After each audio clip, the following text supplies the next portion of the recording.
You're late. Dinner's cold.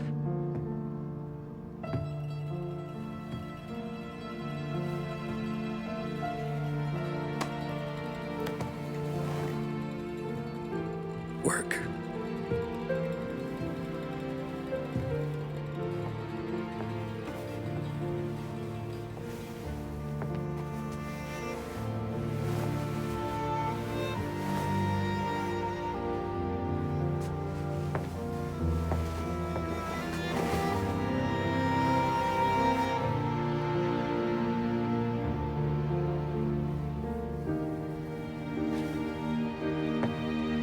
The Mafia series is pretty well known at this point. The original game released in 2002, with sequels following in 2010 and 2016.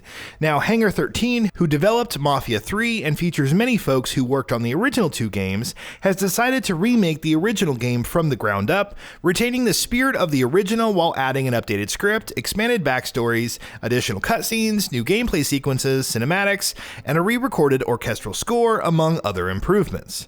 I had the opportunity to sit down with a preview build of the game over the weekend. It covered the game's first 5 chapters before skipping to chapter 10 and clocked in at about 3 hours. What follows are my impressions. It's gorgeous. The first thing I noticed about Mafia Definitive Edition was how pretty it was. I managed to run the preview build on its highest settings at 1080p and a largely stable frame rate, and the game is exceptionally pretty. From the way characters look to how light cascades from the tops of buildings or how puddles splash as characters step in them, Mafia Definitive Edition is an impressive looking game. Particular praise should be lavished on the game's use of motion capture, particularly in cutscenes. Mafia's characters are beautifully animated and acted, with subtle facial expressions and body language that does a good job of conveying how characters feel without being over the top. That focus on production values also applies to the game's lighting, textures, and sound design.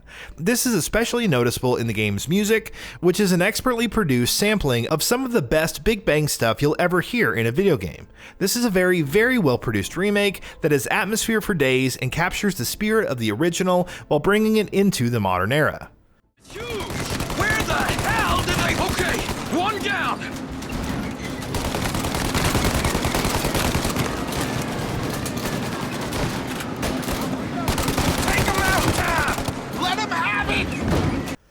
Combat is uneven. Playing Mafia feels good too. Tommy, the game's protagonist, isn't a trained gunman, but he's a good shot, and using the game's weapons, particularly the more powerful stuff like the shotgun or the Thompson, feels fantastic. Enemies react to where bullets hit them, and blowing someone backwards with a shotgun or watching them fall under a hail of gunfire is enormously satisfying in a I'm a gangster kind of way. The same cannot be said of the melee combat, which is a 2-button affair. The first is the one you mash to beat people up, and the second allows you to counter incoming attacks by pressing the button at the proper time. It's standard action-adventure game combat, and nothing about it is particularly exciting, even when you're beating people with a bat. I spent most of my time punching people wishing I was shooting them instead, but only with the more powerful guns, as the game's sidearms just don't feel as good. Driving and driving missions feel great. Maybe I'm just a sucker for fast cars, but my favorite part of the preview build was the driving missions. Driving in Mafia just feels good, especially in missions where you're allowed to open things up. In my favorite, Tommy serves as a last-minute sub for a race car driver. The car is absurdly fast, but that feeling of speed isn't the only part of Mafia's driving that works well. This is the 1930s, so these aren't precision machines. They don't always turn well, it takes them time to stop, and they're pretty easy to wreck if you're not careful. This provides a nice sense of tension in a game where success often requires driving fast and properly. Cars do come with a speed limiter, which can be flicked on when you need help with the latter, but the trade-off is that speed is key. Driving is about balancing these things against whatever the mission at hand is requiring you to do, so things remain engaging without ever feeling too hard.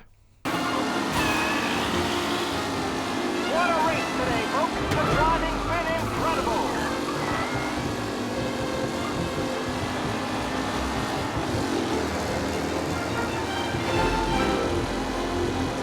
Stealth isn't great. You can be stealthy in Mafia. All you have to do is crouch, and you're good to go. This also opens up the option to silently take out foes. The downside is that it doesn't work very well. I'd get behind someone, press the button for a silent takedown, and Tommy punched the guy in the face. This happens several times. Even when the stealth works properly, it's not particularly engaging. It feels like it's there because it's expected to be, and it's not nearly as interesting as the other mechanics surrounding it. Things start slow. As enjoyable as Mafia is, the game starts off pretty slow. The first couple of missions are standard tutorial fare, and the game doesn't pick up until a mission that has you steal a race car. Until that point, the game is content to just hit the standard action-adventure tropes. The game isn't bad at this point, it's just slow and scripted. That said, there is a major reason to see this early lull through. Speaking of which, the story is pretty good.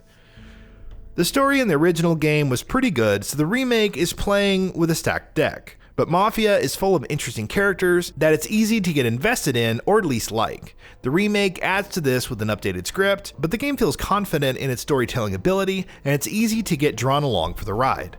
The voice actors also deserve praise. The game is filled with great performances, even from minor characters, and minor conversations end up being memorable, whether for their wit, humor, or the strength of their characterization.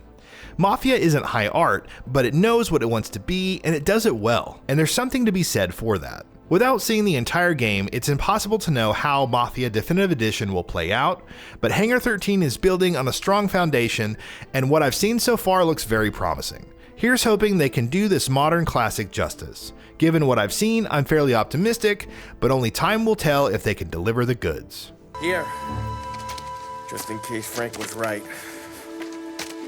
I'm gonna go grab them boys, get them sorted out. You go ahead, see what's what.